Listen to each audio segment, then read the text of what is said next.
राजस्थान नगर पालिका अधिनियम 2009 धारा 261 से 275 आज देखने वाले हैं। और इससे पहले की वीडियो आपको पता है प्लेलिस्ट में जाके आप देख सकते हैं। जो भी नए हैं चैनल को सब्सक्राइब कर देना और वीडियो पसंद आए तो लाइक कर देना और कमेंट में मुझे बताना कि किस तरह से आपको ये क्लासें समझ में आ रही हैं या कुछ और भी जो है चीजें करनी है। ठीक है, तो चलिए शुरू करते हैं। और इसके बाद जो है हम ये हमारा जो खत्म हो जाएगा ना नगर पालिका एक्ट जो हम पढ़ रहे हैं, उसके बाद मैं आपके लिए लेके आऊंगा बहुत ही शानदार तरीके से क्या ऑब्जेक्टिव क्वेश्चन। तो बने रहना आप, आपकी तैयारी और नगर पालिका एक्ट का डर भूल जाओगे आप लोग। क्या भूल जाओगे? नगर पालिका एक्ट का डर पूरा निकल जाएगा आपके मन में से। ठीक है, तो बहुत बढ़िया तरीके से अपन तैयारी करने वाले हैं। तो चलिए शुरू करते हैं। धारा 261, धारा 261 है नहाने के स्थानों से संबंधित। नहाने के स्थानों से संबंधित नगर पालिका इस हेतु पर्याप्त सार्वजनिक स्थानों का निर्धारण करेगी। जैसे सुलभ कॉम्प्लेक्स देखे होंगे आपने, सुलभ कॉम्प्लेक्स। तो इस तरह से जो है सुलभ कॉम्प्लेक्स होते हैं, जो सार्वजनिक शौचालय वगैरह होते हैं। तो इस तरह से नगर पालिका नहाने के स्थानों के लिए भी क्या कर सकती है? स्थान निर्धारण कर सकती है, वो सार्वजनिक स्थान निर्धारण कर सकती है। जानवरों और कपड़े हाँ, जानवरों और कपड़े धोने के लिए अलग से स्थान, मतलब जो नहाने का स्थान है तो वो केवल नहाने के लिए उपयोग में होगा, नहाने के लिए ही उपयोग में होगा। उसमें कोई जानवर को नहीं नहलाया जाएगा और ना ही उसमें जो है कपड़े धोए जाएंगे। ठीक है, केवल वो नहाने के लिए स्थान निर्धारित होगा और वो धारा 261 के तहत स्थान आपके लिए निर्धारण किया जाएगा। नगर पालिका ऐसे किसी स्थान को उपयोग में लिए जाने पर प्रतिबंध लगा सकती है ना। अगर कोई भी जैसे नगर पालिका ऐसे स्थान का उपयोग में लिए जाने पर प्रतिबंध लगा सकती है। अगर कोई जो नहाने का स्थान है उसमें किसी भी तरह की गंदगी हो रही है या कोई जानवर को नहला रहा है, कोई कपड़े धुला रहा है, तो नगर पालिका उस पर क्या कर सकती है? रोक लगा सकती है। या फिर इलीगल तरीके से किसी ने नहाने का स्थान बना लिया है नगर पालिका की अनुमति के बिना, तो ऐसे समस्त आदेश और नोटिस नगर पालिका कार्य में रखे जाएंगे और युक्त समय पर जनता के निरीक्षण हेतु उपलब्ध रहेंगे। ठीक है, युक्त के लिए क्या होंगे? उसके लिए उपलब्ध रहेंगे, ये ध्यान में रखना है आपको। तो नहाने का स्थान धारा 261। एक चीज मैं देख लेता हूं एक बार।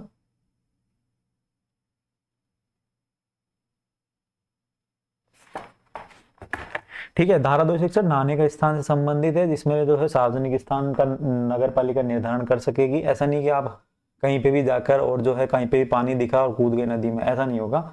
नगर पालिका बिल्कुल पर्टिकुलर डिसाइड करेगी ये स्थान आपके नहाने का है और यहाँ पर जो है आप कपड़े नहीं धो सकते हैं, ना जानवरों को नहला सकते हैं या जानवरों को पानी पिला सकते हैं, क्योंकि संक्रमण हो सकता है। और अगर कोई ऐसा करता हुआ पाया जाता है तो नगर पालिका उस पर क्या कर सकती है? जुर्माना भी लगा सकती है और प्रतिबंध भी कर सकती है उस स्थान को। ठीक है, धारा 262, धारा 262 है कुलसित जल मतलब दूषित जल। कुलसित जल मतलब दूषित जल। ठीक है, इससे संबंधित है धारा 262। जो कोई धारा 261 का उल्लंघन करता है, वो मैंने आपको बता दिया कि जो नहाने के स्थानों पर अगर जानवर या फिर कपड़े धोता है, धारा 261 का उल्लंघन करता है या नगर पालिका के अधीन किसी भी जल निकाय को किसी भी तरह से क्या करता है? दूषित करने का प्रयास करता है या प्रदूषित होने की संभावना वाला कोई कृत्य करता है, तो उसे 1000 रुपए से लेकर 2000 रुपए तक का क्या लगाया जाएगा दोस्तों? जुर्माना लगाया जाएगा। 1000 रुपए से लेकर 2000 रुपए तक का जुर्माना लगाया जाएगा अगर कोई क्या करता है? पानी को क्या करता है? गंदा करता है।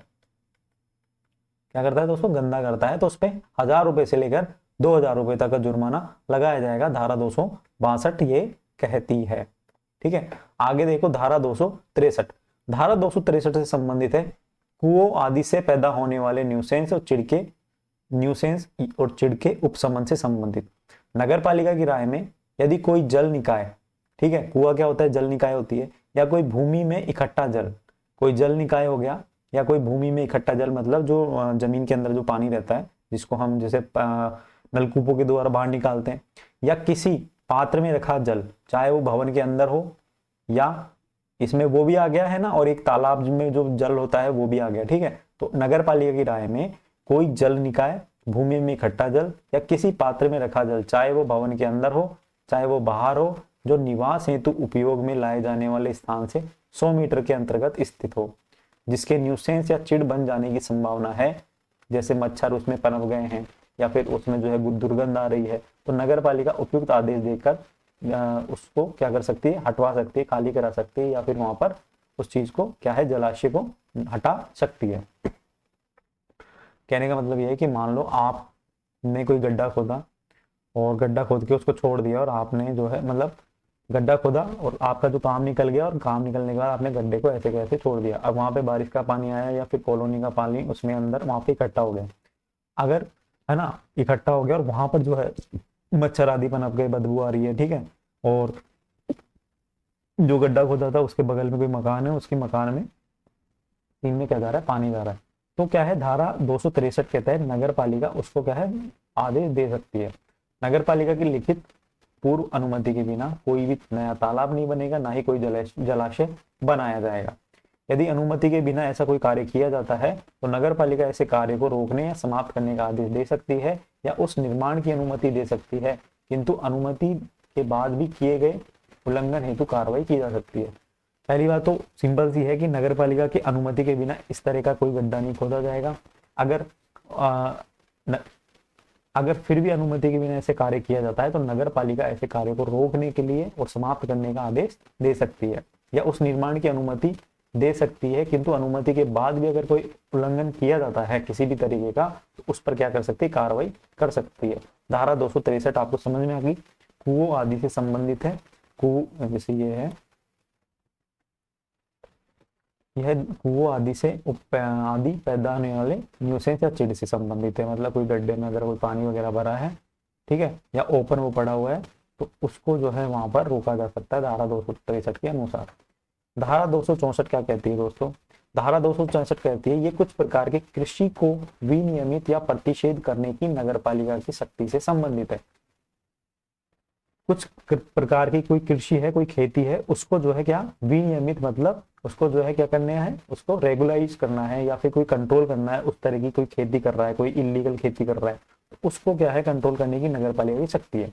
जैसे हम बात करें निदेशक चिकित्सा एवं स्वास्थ्य सेवा या मुख्य चिकित्सा एवं स्वास्थ्य अधिकारी, या फिर हम बात करें स्थानीय चिकित्सा अधिकारी की कोई ऐसी रिपोर्ट है जिस पर नगर पालिका की सीमा के अंदर कोई ऐसी उपज की खेती हो रही है, जो ऐसे खाद का प्रयोग हो रहा है, ऐसी सिंचाई का उपयोग हो रहा है जो मानव स्वास्थ्य के लिए क्या है, खतरा है, मानव स्वास्थ्य के लिए हानिकारक है।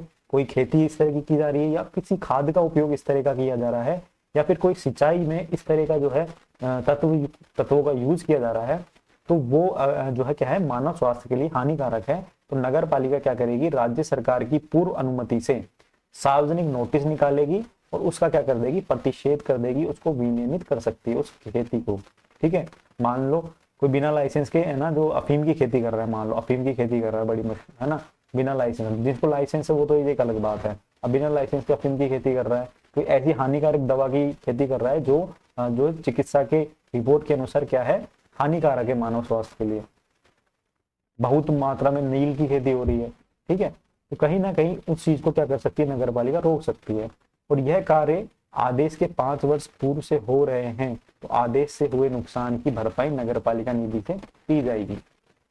मान लो नगर पालिका ने उसके लिए क्या दे रखा है, आदेश दे रखा है कि आप जो है खेती कर सकते हैं, ठीक है, आज की डेट में उसको लाइसेंस दे दिया, लेकिन अगर आपको पता चला कि भविष्य में इसके से क्या हो रही है, ये हानिकारक है, क्या है, हानिकारक है, तो अगर वो 5 वर्ष पहले से अगर 5 वर्ष पहले से अगर आज आपने अनुमति दी, आज आपको लगता है कि ये जो क्या है हानिकारक है, तो अगर 5 वर्ष पहले से अगर कोई ये इस तरह का क्या हो रहा है, खेती हो रही है, तो उसके लिए जो क्या दी जाएगी, क्षतिपूर्ति जाएगी नगर पालिका की निधि से। ठीक है, धारा 264 हो गया। आगे देखो धारा 265। धारा 265 क्या कहती है, ये दुर्गंधपूर्ण खाद आदि के उपयोग को विनियमित करने से संबंधित है। कोई इस तरह की खाद है जिसमें से बदबू आ रही है, दुर्गंध आ रही है, या फिर जो मानव स्वास्थ्य के लिए हानिकारक है, उसके लिए क्या है, ये विनियमित करने से संबंधित है। ठीक है, नगर पालिका की अनुमति के बिना या ऐसी अनुमति में बनाए गए तरीके के अलावा मल या संतापकारी दुर्गंध उत्सर्जित करने वाला या अन्य खाद एकत्रित करता है अथवा उपयोग में लाता है तो 1000 रुपए से लेकर 2000 रुपए तक का जुर्माना इस पे लग सकता है। क्या हो सकता है, 1000 रुपए से लेकर 2000 रुपए तक का जुर्माना इस पे लग सकता है अगर कोई इस तरह का दुर्गंधपूर्ण खाद का उपयोग कर रहा है ना, मल का उसमें यूज कर रहा है, या ऐसी जो है वस्तुएं जो है क्या है, संतापकारी है, जो दुर्गंध पैदा कर रही है, जो एक तरह से गलत है, गंदी चीजें हैं, उनसे मिलाकर क्या बना रहा है, खाद बना रहा है। तो उस पर जो है 1000 रुपये से लेकर 2000 रुपये तक का जुर्माना लग सकता है। तो दुर्गंधपूर्ण खादों से को विनियमित करने के लिए धारा 265 में उल्लेख किया हुआ है। ठीक है, धारा 261 की हम बात करें तो नहाने का स्थान, धारा 262 दूषित जल। ठीक है, रिवीजन हो रहा है आपका। धारा 263 है ना, रिवीजन हो ही रहा है ना आपका। धारा 263 इससे संबंधित है, जो कोई कुएं आदि होते हैं, कुओं से न्यूसेंस से जो फैलती है। धारा 264 जो कृषि पर, कृषि का विनियमन है ना। ठीक है, तो ये 4 तरह की धाराएं होगी। धारा 265 हमने देख ली है, दुर्गंधपूर्ण खाद, दुर्गंधपूर्ण खाद। मुझे कमेंट में करके बताना, जो बच्चे रेगुलर देख रहे हैं तो कमेंट में मुझे बताना कि कौन कौन को जो है अभी तक की क्लासेस सब अच्छी लग रही है, समझ में आ रही है, और किस किस को धाराएं याद हो चुकी है। ठीक है, और किसने शॉर्ट नोट्स बना लिए एक बार मुझे जरूर बताना, क्योंकि शॉर्ट नोट्स जो है मैं आपको उपलब्ध कराऊंगा, लेकिन वो मैं खुद बनाऊंगा, लेकिन उसके लिए थोड़ा समय चाहिए। उससे पहले अपन क्या करेंगे, ये कंप्लीट करके ये क्या करेंगे, अपन जो है ऑब्जेक्टिव निकालेंगे बहुत सारे। ठीक है, और करंट अफेयर का ऐसा है दोस्तों, करंट अफेयर में आपको जो है उपलब्ध तो करा दूंगा क्लासे। देखो मेरे को भी थोड़ा सा टाइम चाहिए, तो करंट अफेयर की मैं क्लासे नहीं ले रहा, मैं बी पार्ट पे फोकस कर रहा हूँ। करंट अफेयर की मैं क्लासे नहीं ले पाऊंगा, क्योंकि मेरी भी थोड़ा सा क्या है कि मुझे भी थोड़ा सा पढ़ना पड़ेगा। करंट अफेयर में क्या करूँगा मैं, आपको टेलीग्राम चैनल ज्वाइन कर लेना। जिन्होंने ज्वाइन कर रखा है अच्छी बात है, जिन्होंने नहीं कर रखा है वो ज्वाइन कर लेना। टेलीग्राम चैनल पर पूरे 6 माह की मैं आपको उपलब्ध करा दूंगा मैगजीन, पीडीएफ, पूरी पीडीएफ उपलब्ध करा दूंगा, वहां से आप पढ़ लेना। ठीक है, अच्छा लगे तो पढ़ लेना, और भी कहीं से पढ़, अच्छा लगे तो वहां से पढ़ लेना, मेरे को कोई दिक्कत नहीं, लेकिन मैं आपको लिए उपलब्ध करा दूंगा, क्योंकि करंट अफेयर का मैं आपको कंटेंट उपलब्ध करा दूंगा, और बहुत बढ़िया कंटेंट उपलब्ध कराऊंगा। आप खुद पढ़ के बोलोगे यार मजा आ गया। ठीक है, तो क्लासे तो मैं नहीं ले पाऊंगा करंट अफेयर की। अपन क्या करेंगे, जब तक एग्जाम नहीं होगा ना तब तक हम एमसीक्यू निकालेंगे, पूरा फोकस पार्ट बी पे ही रखते हैं। ठीक है, थोड़ा सा मेरे को भी समय चाहिए होता है, मेरे लिए भी जो है चीजें थोड़ी सी क्या हो जाती है, टिपिकल हो जाती है। तो धारा 265, धारा 266 आगे देखो, धारा 266 क्या कहती है, कोई क्षोभकारी खेल खेलने से संबंधित है। क्षोभकारी मतलब कोई मतलब एक तरह से इलीगल खेल खेलने से संबंधित है। जैसे कोई पतंग उड़ा रहे हो आप, पतंग उड़ाना इलीगल नहीं है, पटाखे चलाना इलीगल नहीं है, लेकिन वैसे पटाखे चलाना इलीगल है, तो सुप्रीम कोर्ट ने कहा दिवाली पे आप नहीं चला सकते। ठीक है, लेकिन बात ऐसी है कि पतंग उड़ा रहे, पटाखे चढ़ाए, अब ऐसे कि आप पतंग उड़ा रहे हो, पशु पक्षी या किसी गर्दन कट रही है ना, तो ये एक तरह से क्षोभकारी खेल हो गया है ना। पटाखे चला रहे हो आप, रॉकेट यूं सीधे की जगह टेढ़ा लगा रहे हो है ना, किसी घर में लगा रहे हो है ना। और तो इस तरह का जो कोई करते हैं, अग्नि वाले जो गुब्बारे होते हैं आदि अन्य खेल, जिसमें वहां से गुजरने वाले या पड़ोसियों को कोई खतरा हो या शोभ उत्पन्न होता है ना, या होने की संभावना है। शोभ मतलब शायद शर्म भी, श्रम से भी लिया गया है यहाँ पर, या मतलब आप कोई ऐसा खेल खेल रहे हैं जिससे पड़ोसी को कोई दिक्कत हो रही है, कोई उसको कोई खतरा है, जान माल का खतरा है, या फिर उसको जो है क्षोभ उत्पन्न हो रहा है, शर्म पैदा हो रही है। जब क्षोभ का मतलब थोड़ा सा देख लेते हैं एक बार अच्छे से, अभी क्लियर कर लेते हैं।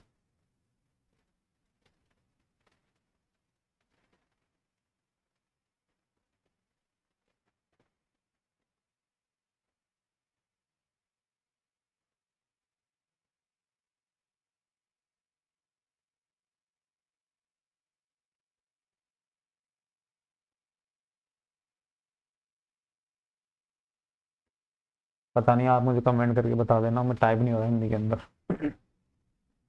तो अगर कोई ऐसा खेल खेलता है, क्षोभकारी खेल खेलता है, तो क्या होगा दोस्तों, उस पर 100 रुपए से लेकर 500 रुपए तक का क्या नगर पालिका जुर्माना लगा सकती है। मान लो रोड के बीच में बैठ के जुआ खेल रहे हैं, तो ये इलीगल है ना एक तरह से, तो क्या है उस पर जुर्माना लगाया जा सकता है 100 रुपए से 500 रुपए तक का। ठीक है, तो ये नगर पालिका के पास कितनी शक्तियां हैं। जब आप ईओ बन जाओगे मान लो, तो आपको एहसास होगा इस चीज का कि नगर पालिका के पास क्या पावर है। ठीक है, ईओ छोटी मोटी पोस्ट नहीं है दोस्तों, ईओ एक अपने आप में बहुत बड़ी पोस्ट है। आप चाहो ना तो एमएलए को, एमपी को हिला सकते हो, आप चाहो तो सब कुछ कर सकते हो, और आप नहीं चाहो तो आपके आपके मतलब साइन के बिना, आपके साइन के बिना एक पत्ता नहीं मिलेगा नगर पालिका में। ठीक है, तो वो वाली चीज है, ईओ की अभी हल्की पोस्ट नहीं है, बहुत बढ़िया पोस्ट है ईओ की। ठीक है, तो ये आपको ध्यान में रखना है। 266 सोबकारी खेल से संबंधित। धारा 267, धारा 267 है अन्य न्यूसेंस से प्रतिषेध। अन्य न्यूसेंस का क्या है? प्रतिषेध है। सार्वजनिक मार्ग या स्थान पर मलमूत्र विसर्जन कोई नहीं करेगा, है ना। यहाँ पे लिखा रहता है ना कि यहाँ पर अगर कोई जो है क्या करता है, पेशाब करता है, तो यहाँ पे 500 रुपये जुर्माना। तो सार्वजनिक स्थानों पर, सार्वजनिक मार्गों पर कोई मल मूत्र का विसर्जन नहीं करेगा। ये किस में आता है? न्यूसेंस के अंदर आता है, और इस पर रोक लगाई हुई है। ठीक है, तो और कोई मांस को बिना ढके नहीं रखेगा। ठीक है, जो मीट की दुकानें होती है वहां पर जो है बिना ढके कोई मांस नहीं रखा जाएगा। नियमों के अनुसार लगाए गए विज्ञापनों को नष्ट नहीं किया जाएगा। जैसे आपने देखा होगा रोड के दोनों तरफ बड़े बड़े होर्डिंग्स लगे रहते हैं, होर्डिंग्स लगे रहते हैं ना, तो वहां पर जो होर्डिंग साइट रहती है, यहाँ पर विज्ञापन जो भी प्रदर्शित होता है, तो वो एक तरह से लीगल होता है, क्योंकि वो उसके लिए क्या है, जो भी विज्ञापन कंपनी है वो शुल्क जमा कराती है नगर पालिका में या नगर निगम में। तो ऐसा नहीं कि आप जा रहे हो और आपने उसको फाड़ दिया, ऐसा नहीं होगा, नष्ट नहीं करेंगे। खुले वाहन में कोई अपशिष्ट पदार्थ नहीं ले जाया जा सकता। ठीक है, खुले वाहन में कोई अपशिष्ट पदार्थ नहीं ले जाया जा सकता है। या आप जो है ओपन कोई चीज है, ओपन गाड़ी है आपकी, और आप कुछ ऐसी चीजें लेके जा रहे हो जो दुर्गंध पैदा करती है, या फिर जो कचरा है या अपशिष्ट पदार्थ है। आपने देखा होगा कि जो ट्रक जाते हैं कचरा को लेकर, ट्रक जाते हैं वो भी ढक कर जाते हैं। अगर ढक कर नहीं जाते तो वो इलीगल है। हालांकि आपने देखा होगा कि यहाँ बिना ढके बहुत सारी जाते हैं, लेकिन फिर भी उनको ढक के रखना पड़ता है नियम के अनुसार। ठीक है, अगर ऐसा नहीं करते हैं तो उनके ऊपर जुर्माना लगाया जाता है। क्या लगाया जा सकता है? जुर्माना लगाया जा सकता है। ठीक है, तो ये अन्य न्यूसेंस के अंदर आते हैं। या फिर हम बात करें ऐसे स्थान पर जो उस प्रयोजन हेतु नहीं है, जैसे कब्र, जैसे मान लो कब्रिस्तान होता है, वहां पर जो है शवों को गाड़ा जाता है, या फिर शमशान है वहां पर शवों को जलाया जाता है।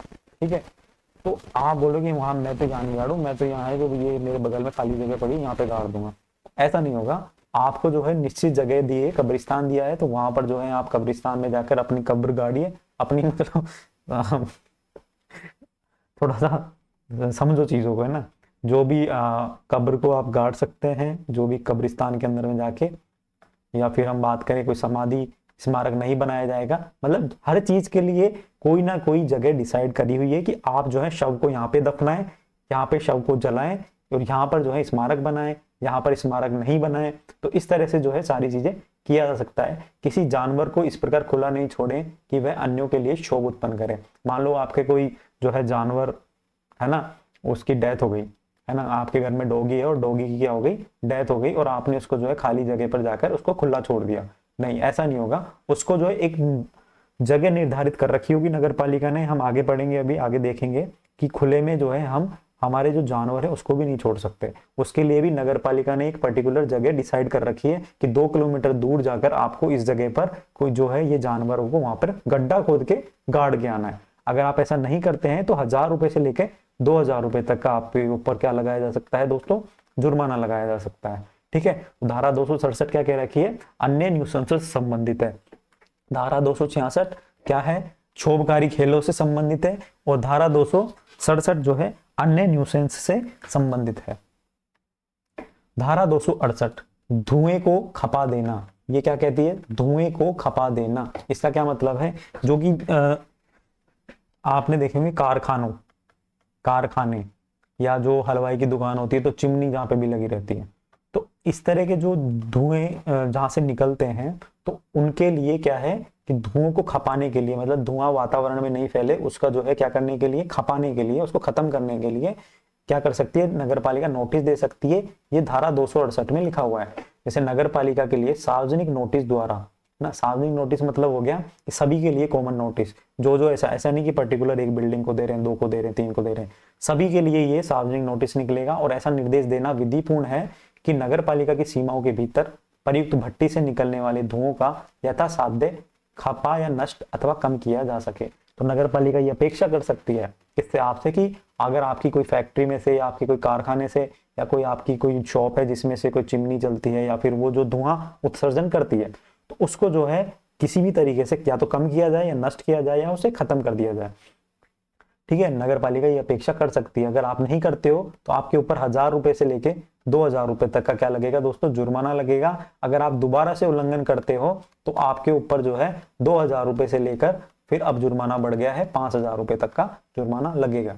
ठीक है, तो ये आपको ध्यान में रखना है। इसमें एक अपवाद रखा गया है। अपवाद क्या है? जो रेल है, ट्रेन है कोयले वाली, हालांकि आजकल कोयले वाली ट्रेन नहीं चलती है, लेकिन फिर भी हम बात करें तो रेल यातायात जो है उसको इससे क्या किया गया है, मुक्त किया गया है। और जो सड़क बनाने वाले, जो सड़क निर्माण, डामर जब जलती है ना, डामर जलती है तो बहुत सारा जो है पोल्यूशन होता है, ब्लैक कलर की क्या होती है, धुआं होती है, तो उसको भी जो है इससे मुक्त किया गया है। क्या किया गया है? मुक्त किया गया है। रोड निर्माण के समय उपयुक्त लोकोमोटिव इंजन पर ये लागू नहीं होते हैं। तो धारा 268 धुएं को खपाने से संबंधित है। धारा 269, धारा 269 क्या कहती है दोस्तों, ये इंपॉर्टेंट है। धारा 269 कहती है कि ये जो बाजार होते हैं उसमें जो वधशालाएं या कुछ कारोबारों के लिए लाइसेंस देने से संबंधित है। वधशालाएं मतलब बूचड़ खाने, वधशालाएं मतलब बूचड़ खाने। बूचड़ खाने क्या होते हैं? अब बूचड़ खाने ये होते हैं जहां पर जैसे मीट बिकता है मार्केट में, तो आपने देखा होगा नॉर्मली, तो देखो होता क्या है कि शायद ऐसा होता है कि जो शॉप वगैरह होती है ना, वहां पर ही पीछे की साइड एक जगह होती है, और वहां पर जो है जो भी अ, जो भी मीट होती है, जैसे कोई बकरे की हो गई या फिर कोई मुर्गे की हो गई, तो उसको वहीं पे काट दिया जाता है। ठीक है, तो ये इलीगल होता है दोस्तों। लीगल क्या होता है कि नगर पालिका ने एक बूचड़ खाने बनाए हुए हैं हर जगह, और वो शहर के एक जगह पे हो सकते हैं कि ये जो पर्टिकुलर एरिया है यहाँ बूचड़ खाना है, और वहां पर जाकर आपको, जिसको स्लॉटर हाउस भी बोलते हैं, ठीक है, वहां पर जो है आपको क्या करना पड़ेगा, उस संबंधित जो है मीट को वहां पे काटना पड़ेगा, और काट के ढक के आपको वो शॉप पे लाना पड़ेगा। ऐसा नहीं कि आप शॉप के पीछे वहां पे जो है कट कर रहे हो, ऐसा नहीं होगा। ठीक है, तो ये है बाजारों, वधशालाओं या कुछ अन्य जो कारोबार हैं उनके लिए लाइसेंस देने से संबंधित है। नगर पालिका की धारा 340 में निर्धारित परियोजना, जैसे वधशालाएं हो गई, बूचड़खाने, मांस मछली की दुकान हो गई, जो मीट की दुकानें होती है, कोई होटल हो गए, कोई बेकरी हो गई, कोई धोबी घाट हो गया, कोई आटा चक्की हो गया, या अन्य कोई भी इस तरह की कोई दुकानें हो गई जिनके लिए लाइसेंस अनिवार्य है, तो लाइसेंस मंजूर भी किया जा सकता है, निलंबन, लाइसेंस को समाप्त भी किया जा सकता है, और लाइसेंस को सस्पेंड भी किया जा सकता है। ये धारा 269 में लिखा हुआ है। धारा 269 में ये लिखा हुआ है कि 340 धारा के अंतर्गत जो जो लाइसेंस दिए जा सकते हैं उनको जो है 340 के अंतर्गत निर्धारित परियोजना के लिए जो लाइसेंस को क्या किया जा सकता है, मंजूर किया जा सकता है, निलंबित किया जा सकता है। लेकिन अगर लाइसेंस का उल्लंघन होता है तो उन पर क्या लगेगी, 1000 रुपए से लेकर 2000 रुपए तक की क्या लगेगी दोस्तों, पेनल्टी लगेगी। आगे आपको समझ में धारा 269, नगर पालिका के आवेदन पर मजिस्ट्रेट ऐसे स्थानों को बंद करने का आदेश भी दे सकता है, सुनिश्चित करने हेतु व्यक्ति की नियुक्ति भी कर सकता है। मान लो कि जो मीट की दुकानें, विरोध हो गया कि इस जो है जगह पर मीट की दुकानें नहीं लगेगी, तो नगर पालिका मजिस्ट्रेट एक रिपोर्ट तैयार करेगा और मजिस्ट्रेट को भेजेगा, और मजिस्ट्रेट उस जगह को, उस दुकान को बंद करने का क्या दे सकता है, आदेश भी दे सकता है। और उस वो दुकान बंद हुई है या नहीं हुई है उसके लिए क्या कर सकता है, एक व्यक्ति की नियुक्ति भी मजिस्ट्रेट कर सकता है। अगर उल्लंघन फिर भी जारी रहता है, इसमें मैंने अभी आपको बताया था कि जुर्माना 1000 रुपए से लेकर 2000 रुपए तक है, लेकिन फिर भी अगर उल्लंघन जारी रहता है तो 50 से 100 रुपए पर डे का जो है इस पे जुर्माना लगाया जा सकता है। क्या लगता है? 50 से 100 रुपए का जुर्माना लगाया जा सकता है।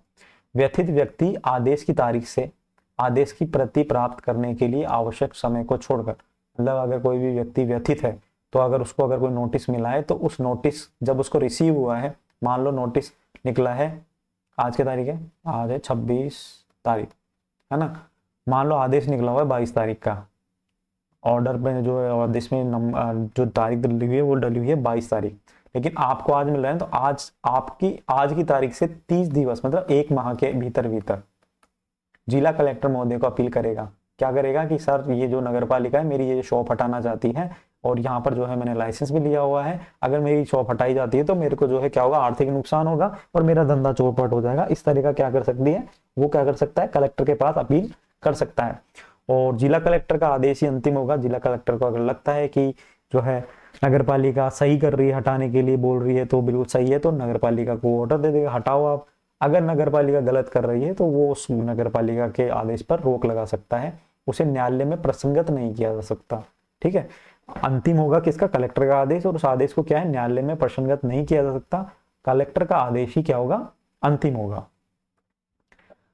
धारा 270, धारा 270 कहती है ये बाजारों और बद्धशालाओं को स्थापित किए जाने, बंद किए जाने या उनके किराए पे दिए जाने से संबंधित है। धारा 269 से मतलब क्या था कि वो लाइसेंस से मतलब था कि ये बद्धशालाओं, इनको लाइसेंस से मतलब है, जो कि लाइसेंस दिया जाता है धारा 240 की धारा के अनुसार। 270 क्या कहती है कि बाजारों और बद्धशालाओं के स्थापित किए जाने से संबंधित है ना, उनको बंद किए जाने से और किराए पे दिए जाने से संबंधित है। कोई जगह है और उस जगह पर जो है बद्धशालाओं की स्थापना करना या फिर उसको बंद करना या फिर उनको जो है किराए पे देने से संबंधित है। नगर पालिका समय समय पर सार्वजनिक बाजारों और बद्धशालाओं को स्थापित कर सकती है या उनको बंद कर सकती है, या इनके उपयोग के लिए फीस या किराया वसूल कर सकती है, या सार्वजनिक नीलामी के द्वारा ऐसे स्थानों के अधिभोग के विशेष अधिकार या का क्या कर सकती है, विक्रय कर सकती है। ठीक है, तो नगर पालिका की अगर कोई खाली जमीन पड़ी है तो नगर पालिका वहां पर बोल देगी कि आप जो है बद्धशाला यहाँ पर स्थापित कर सकते हैं, और इसके लिए जो नगर पालिका को आप जो है हर महीने के 50,000 रुपए किराया देंगे। ठीक है, तो नगर पालिका ये काम कर सकती है। अगर कोई बद्धशाला पहले से संचालित है तो उसको बंद भी करवा सकती है। ठीक है ना, तो इस तरह से जो है नगर पालिका काम कर सकती है। नगर पालिका अधिकतम 1 वर्ष के लिए सार्वजनिक नीलामी या निविदा के माध्यम से ये काम कर सकती है। तो ये जो है मैं बताऊं आपको, वित्तीय वर्ष होता है आपका 1 अप्रैल से 31 मार्च, ये क्या होता है आपका वित्त वर्ष होता है। तो वित्त वर्ष के दौरान आपको क्या है, नीलामी के द्वारा या टेंडर के द्वारा, निविदा के द्वारा क्या निकलेगा कि ये नगर इस पर्टिकुलर जगह पर जो है जो ज्यादा किराया देगा, एक तरह से नीलामी होगी, जो इस जगह का ज्यादा किराया देगा वहां पर जो है बूचड़खाने की स्थापना कर सकते हैं या बद्धशालाओं की स्थापना कर सकते हैं, या हटवाड़े के लिए जो है यह चीज उपयोग, ये जगह उपयोग में ले सकते हैं। तो 1 वर्ष के लिए जो है अधिकतम दिया जाता है। फिर जैसे 1 साल खत्म हो गया तो फिर अगली साल फिर वापस से नीलामी करवा ली जाती है। ठीक है, यह आपको ध्यान में रखना है। नगर पालिका 1 वर्ष के लिए अधिकतम नीलामी या निविदा कर सकती है। अगर कोई उल्लंघन करता है तो इस स्थिति में इस बाजार में बिना अनुमति के किसी वस्तु को विक्रय करना या विक्रय हेतु प्रदर्शित करना जो है, अगर मान लो कोई जबरदस्ती वहां पर जो है जाके बस गया और नगर पालिका की अनुमति के बिना वहां पर निर्माण कर लिया, तो उस पर जो है 1,000 रुपए से लेकर 2,000 रुपए तक का जुर्माना लगाया जा सकता है। ठीक है, तो धारा 270 और धारा 269 में आपको अंतर समझ में आ गया होगा। आगे देखो धारा 271 नगर पालिका की सीमाओं के बाहर बद्धशालाओं आदि से संबंधित है। इसका क्या मतलब है कि नगर पालिका राज्य सरकार द्वारा इस हेतु नियुक्त अधिकारी की मंजूरी से नगर पालिका के लिए नगर पालिका की सीमाओं के बाहर बद्धशाला या शव के निपटान हेतु स्थापित स्थल का स्थापित करना विधिपूर्ण होगा। नगर पालिका का क्षेत्र ये है, लेकिन राज्य सरकार बोलती है कि यहाँ पर जो है बद्धशाला की स्थापना के लिए नगर पालिका अनुमति दे सकती है। तो राज्य सरकार के आदेश की पालना के लिए नगर पालिका सीमा के बाहर भी जो है ऐसे स्थान, ऐसे बद्धशालाओं को स्थापित करने की क्या दे सकती है, घोषणा कर सकती है, ऐसा अनुमति दे सकती है। और ये ऐसा माना जाएगा जैसे कि वो नगर पालिका सीमा क्षेत्र में ही है, माना जाएगा। क्यों? क्योंकि इस पे सारे नियम वही लागू होंगे जो नगर पालिका एक्ट में लिखे हुए हैं, जो नगर पालिका के सामान्य उसमें लागू होते हैं। तो धारा 271 कहती है कि नगर पालिका सीमा के बाहर भी जाकर जो है वधशाला या जो भी शव हैं उनको निपटान की क्या हो सकती है, अनुमति दे सकती है राज्य सरकार के राज्य सरकार की अनुमति से। ठीक है, धारा 272 कहती है नवीन वधशालाओं के खोले जाने की से संबंधित शर्तों के बारे में। अगर कोई नई वधशाला खुल रही है, कोई नई वधशाला खुल रही है तो उसके लिए क्या क्या शर्तें होंगी, वो क्या कहती है, धारा 272 कहती है। इस अधिनियम में किसी बात के होते हुए भी नगर पालिका नवीन वधशाला स्थापित करते समय, अनुमति देते समय सार्वजनिक सुविधा देखेगी कि भाई कोई नई वधशाला खोलने के लिए अगर नगर पालिका अनुमति दे रही है तो वो इस चीज का ध्यान रखेगी कि लोगों को, सार्वजनिक लोगों को, जो सार्वजनिक है स्थान है वहां पर आने जाने वाले लोगों को क्या हो, परेशानी नहीं हो, उनकी सुविधाओं को ध्यान में रखा जाएगा। साधारण जनता की राय को ध्यान में रखा जाएगा।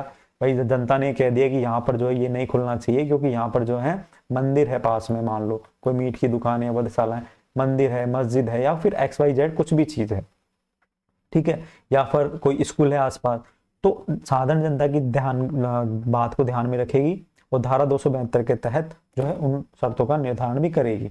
और अगर नगर पालिका को लगेगा तो जनता से क्या मांगेगी, आपत्तियां भी मांगेगी और सुझाव भी मांगेगी कि किस जगह पर ये वधशाला खोली जाए।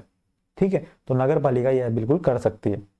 धारा 273, धारा 273 क्या कहती है कि नगर पालिका उन शक्तियों से संबंधित है जिनका प्रयोग खतरनाक रोगों को रोकने हेतु किया जा सकता है। यह नगर पालिका उन शक्तियों से संबंधित है जिनका प्रयोग खतरनाक रोगों को रोकने हेतु किया जा सकता है।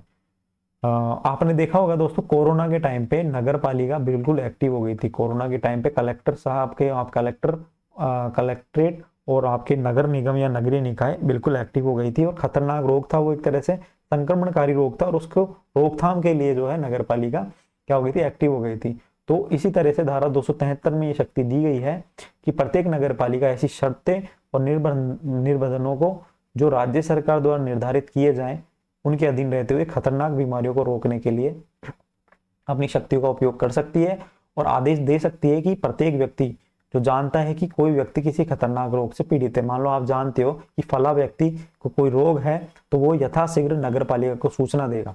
ठीक है, आपकी जिम्मेदारी बनती है। तो ये प्रत्येक व्यक्ति क्या करेगा, नगर पालिका को सूचना देगा अगर कोई फला व्यक्ति किसी संक्रामक रोग से पीड़ित है। जैसे कोरोना के टाइम पे आपको पता है संक्रमण, जैसे किसी को कोरोना हो गया तो एक हेल्पलाइन नंबर था कि पर्टिकुलर मकान के अंदर किसी व्यक्ति को कोरोना हो रखा है, तो सूचना देने का आपको क्या था, एक अधिकार दिया हुआ था, शक्ति थी आपकी। क्योंकि वो व्यक्ति तो कोरोना छुपा रहा था, मुझे नहीं, क्योंकि वहां पे क्वारंटाइन करते थे, लेकिन उसको ये आपको ये ध्यान रखना है कि अगर उसकी सूचना नहीं दोगे तो कहीं ना कहीं आप भी उससे क्या हो सकते, अफेक्टेड हो सकते हैं। तो ऐसे किसी संदेहपूर्ण स्थान का निरीक्षण सूचना या बिना सूचना के प्राधिकृत व्यक्ति कर सकता है, मतलब आपको सूचना दे सकते हैं और जगह का बता सकते हैं। ठीक है, कुएं, तालाब या अन्य स्रोतों पर अगर रोग प्रसार का कारण बनते हैं, मान लो कोई कुएं या तालाब में कोई इस तरह का कोई केमिकल आ गया, इस तरह की कोई गैस आ गई कि वहां पर जो है उससे क्या है, रोग, कोई पानी में कोई संक्रमण हो गया, तो वो जो है पानी लोगों के लिए नुकसानदायी है, उससे क्या हो रहा है कि लोग बीमार हो रहे हैं, तो उसके उपयोग पर क्या कर सकती है, उस पानी के, उस पर्टिकुलर कुएं के पानी पर या कोई भी सोर्स है तो उस पर प्रतिबंध लगा सकती है कि इस कुएं का पानी का सेवन नहीं करे, ना किसी जानवर को करने दे, ना खुद करे, ना बच्चों को इससे दूर रखें। ठीक है, कोई पर्टिकुलर रोगी है तो कोरोना से जोड़ के पढ़ो इस धारा को, बहुत मजा आ जाएगा। कोई रोगी है तो किसी स्थान से हटाने या स्थापित करने, अब घर से उठा के ले जाते थे, ठीक है, क्वारंटाइन कर देते थे उसको, तो किसी स्थान पर ले जाकर स्थापित कर देते थे।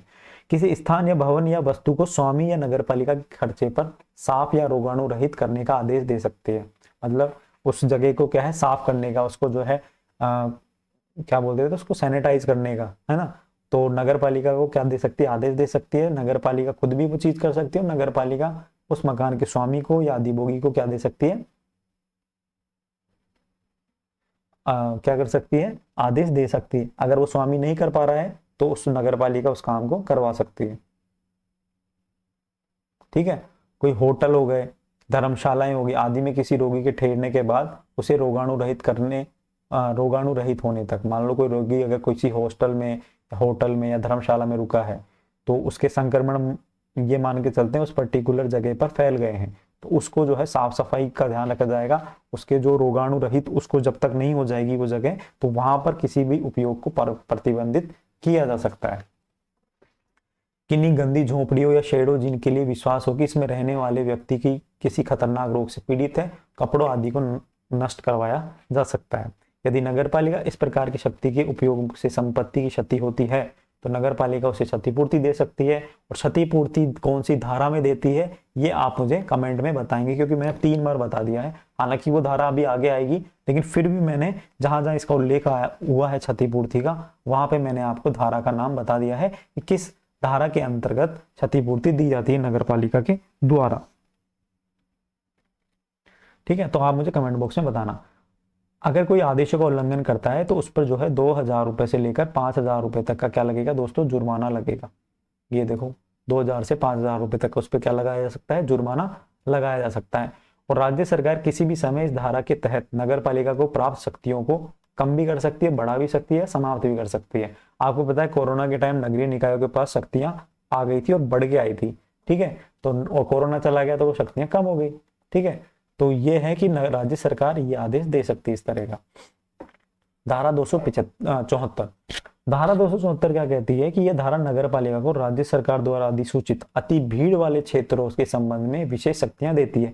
जहां पर भी पॉपुलेशन ज़्यादा होती है या भीड़ वाला जो क्षेत्र रहता है, तो राज्य सरकार चिन्हित करके रखती है कि ये पर्टिकुलर जो है एरिया भीड़ वाला है, तो नगर पालिका के लिए उसको लिए क्या दे सकती है, अलग से शक्तियां दे सकती है।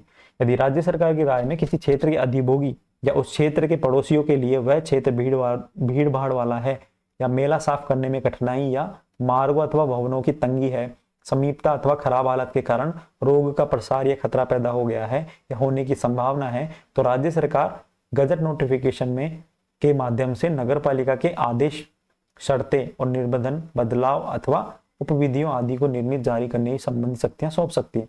इसका मतलब ये हो गया कि नगर पालिका को जो है उस पर्टिकुलर क्षेत्र पर शर्तें लगाने का, उन पर रोक लगाने का, या उस पर्टिकुलर क्षेत्र में बदलाव करने की क्या कर सकती है, अनुमति दे सकती है। कौन दे सकती है? राज्य सरकार। कि भाई कोई भीड़ वाला स्थान है तो वहां पर जो है भीड़ को कंट्रोल करने के लिए, या जो है शांति व्यवस्था को बनाए रखने के लिए, लोगों की सुविधाओं को ध्यान में रखने के लिए जो है राज्य सरकार ऐसा आदेश जारी कर सकती है नगर पालिका को। नगर पालिका ऐसे भवन, ब्लॉक, स्थान के क्षेत्र के स्वामी से अपेक्षा कर सकते हैं और ऐसे कार्य करें कि नगर पालिका ऐसे रोगों के समस्त जोखिमों की रोकथाम हेतु आवश्यक समझे। नगर पालिका को लगता है कि ये भीड़ वाला स्थान है और यहाँ पर जो ऐसे भवन है, तो उनको क्या दे सकती है, आवश्यक निर्देश दे सकती है नगर पालिका कि ये जो संक्रामक रोग है कोई भी तरीके का, तो इसके जो है रोकने के लिए पर्याप्त उपाय आप द्वारा किए जाने चाहिए। जैसे उस टाइम क्या था, सभी मुंह पे मास्क लगाएं, सैनिटाइजर का उपयोग करें, तो ये ऐसे जो है नगर पालिका क्या कर सकती है, आदेश जारी कर सकती है।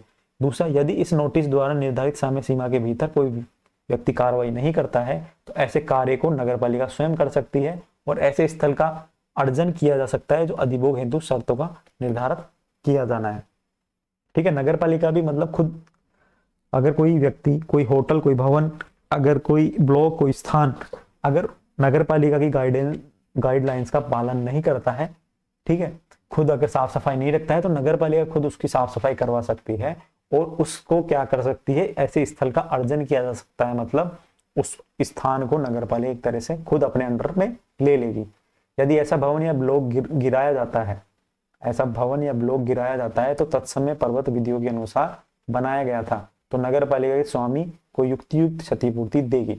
मान लो किसी भवन को गिराना ही अनिवार्य हो गया कि अगर इसको गिराया नहीं गया तो ये संक्रमण या ये रोग या फिर जो है, या ये जो भीड़ वाला स्थान है, ये क्या है, दिक्कत देगा आगे, और इसको गिराया जाना है इस जगह पर। ठीक है, जैसे मैं बताऊं आपको, एक एग्जांपल देता हूं कि हाईवे होते हैं, हाईवे में वहां पे जैसे सर्किल बनते हैं, भी रिंग रोड के यहाँ पे, आगरा रोड पे आपने देखो सर्किल बन रहे हैं, तो यहाँ पर कोई मकान था ऑलरेडी, अब सर्किल आज की डेट में बन रहा है, प्रस्तावित आज की डेट में हुआ है, कोई मकान था और वो मकान को तोड़ा जाएगा और उसको जो है मुआवजा दिया जाएगा, अगर वो नियमों के अनुसार बना हुआ है और नगर पालिका की अनुमति से पहले बना हुआ था, तो उसको क्या है, मुआवजा या क्षतिपूर्ति दी जाएगी। तो यही चीज इस यहाँ पे लिखी हुई है।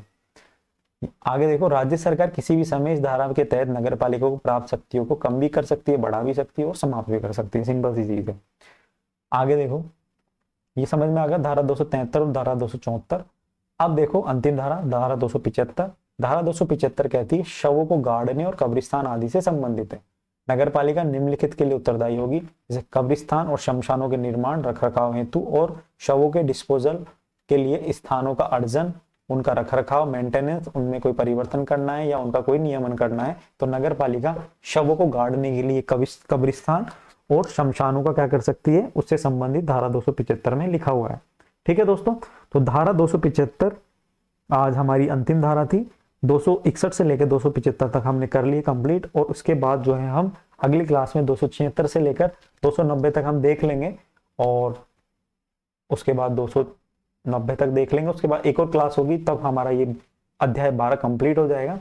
फिर हमारा जो है मुश्किल से 20-25 धाराएं और बचेगी, तो हम कर लेंगे उसको। उसके बाद हम देखेंगे नियम और फिर देखेंगे योजनाएं।